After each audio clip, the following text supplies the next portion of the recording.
नमस्कार मित्रांनो. आज आपण लासूर स्टेशन या लोकेशनवरती आलोय. पाठीमाग बघू शकता तुम्ही 3 किलोवॅट सोलार सिस्टमचं प्रोजेक्टचं काम आपलं या लोकेशनला चालू आहे. आणि हा जो प्रोजेक्ट आहे आपल्याला, हा रेफरन्स प्रोजेक्ट आलाय. बाजूला आपण बघू शकता. इथे आपण गेल्या 6 महिन्यापूर्वी 3 किलोवॅट सोलार सिस्टमचं इन्स्टॉलेशन काम पूर्ण केलं होतं. आणि त्याचाच रेफरन्स आपल्याला आज या ठिकाणी बघायला भेटतोय. रेफरन्सचं कारण असं की जी आपली कामाची क्वालिटी आहे, जी मेथड आहे, तर त्यानुसार आपल्याला मोस्टली जे रेफरन्स कस्टमर आहे, तर ते येत असतात. आणि या ठिकाणी आता आपण जे सिस्टम बसवतोय, तर वारी कंपनीचे 540 वॅट पीकचे 6 पॅनल आपण या ठिकाणी बसवणार आहे. आणि ही जी वायरिंग बघताय तुम्ही, तर आपला जो इन्व्हर्टरचा ऑन ग्रिड सोलार सिस्टमचा जो इन्व्हर्टर लागणार आहे, तो एमटी रूम आपण ज्याला बोलतो किंवा टेरेस रूम म्हणतो. तर या ठिकाणी मध्ये इन्स्टॉलेशनचं काम याचं पूर्ण होणार आहे. आणि इथं आपलं सोलर सिस्टम बसणार आहे. आणि ह्या बाजूनं ह्या ज्या भिंतीना आपण त्याची वायरिंग या ठिकाणी घेत आहोत. आणि किती प्रॉपर पद्धतीने एक लाईन मध्ये आपलं वायरिंगचं काम आपल्याला पाठीमागच्या बाजूला बघायला भेटतंय. अजून सर्व काम हे वर्क इन प्रोसेसमध्ये. आपल्या 3 किलोवॅटच्या प्रोजेक्टच्या कामाचा जो कालावधी असतो तो 2 दिवस लागतात. आज काल हे मटेरियल डिलिव्हरी झालं होतं. आणि आज कामाचा पहिला दिवस आहे. उद्या हे जे काम आहे पूर्णपणे आपल्याला कंप्लीट झालेलं या लोकेशनला तुम्हाला बघायला भेटेल. आणि पुढं व्हिडिओमध्ये आपल्याला त्या सर्व गोष्टी बघायला भेटतील. तर या ठिकाणी स्लॅबमध्ये आपण प्रॉपर पद्धतीने अँकरिंग करून इथे जे 4 लेग आहे आपले, ते आपण इन्स्टॉल केलेले आहे. आणि पर्लिंग वगैरे आपल्या याच्या अजून कनेक्ट करायच्या पेंडिंग आहे. तर जसं पुढं काम होईल मी तुम्हाला सर्व गोष्टी इन डिटेलमध्ये सांगतो.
तर मित्रांनो, आपलं या साईटचं जे इन्स्टॉलेशनचं काम आहे ते एक 3-4 दिवसापूर्वी कंप्लीट झालेलं होतं.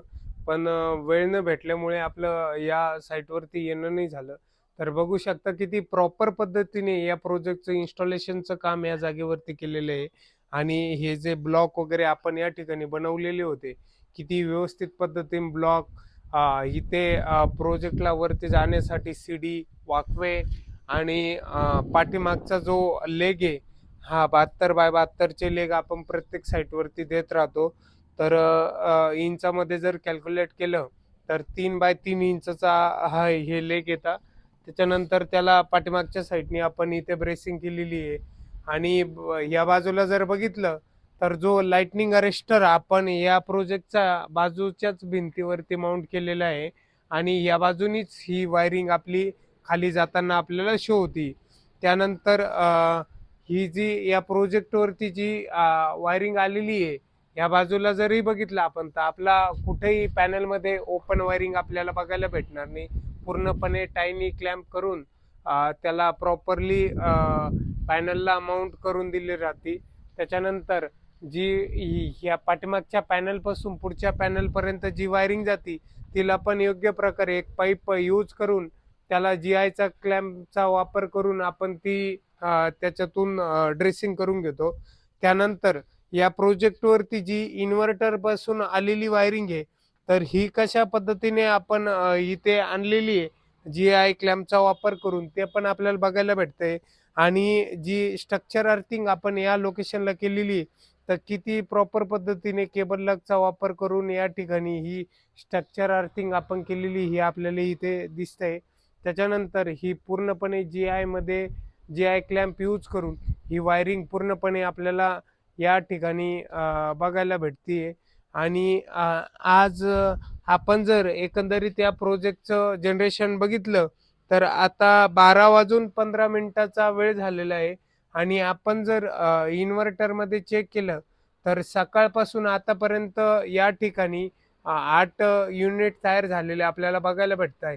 म्हणजे किती प्रॉपर प्रकारे आता या ठिकाणी जनरेशन झालेलं आपल्याला बघायला भेटतंय. आणि आतापर्यंत 3-4 दिवसापूर्वी, 5-6 दिवसापूर्वी माझ्या मते हा इन्व्हर्टर इथे आपण बसवला होता.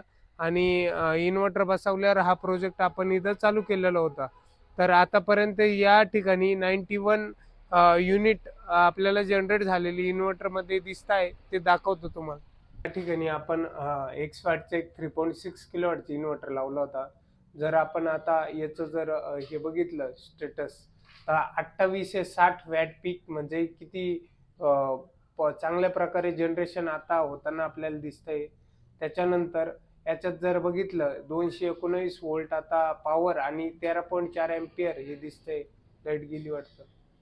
आता जस्ट इथं आपण जर बघितलं रेड कलरचं इंडिकेटर या ठिकाणी लागलेलं आहे आणि ग्रीड लॉस्ट फॉल्ट IE0002 म्हणून आपल्याला एरर याच्यामध्ये शो होतोय.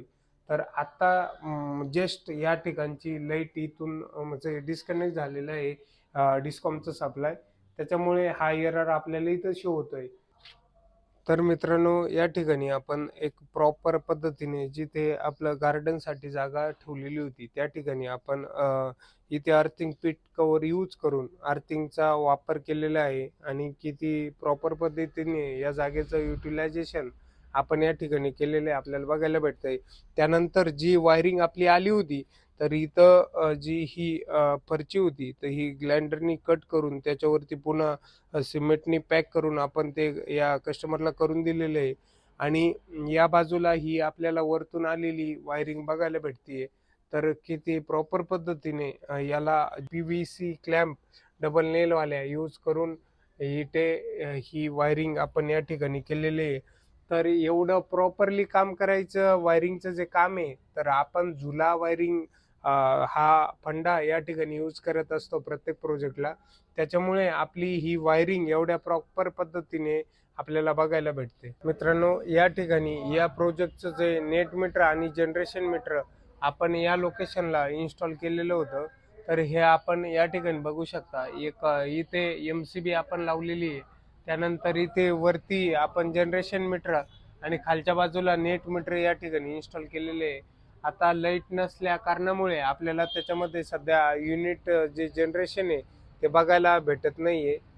तर धन्यवाद मित्रांनो. असेच आपल्याला सोलारबद्दल जे इन्फॉर्मेटिव्ह व्हिडिओ आहे ते बघण्यासाठी आपल्या चॅनेलला लाईक करा, शेअर करा आणि सबस्क्राईब करा.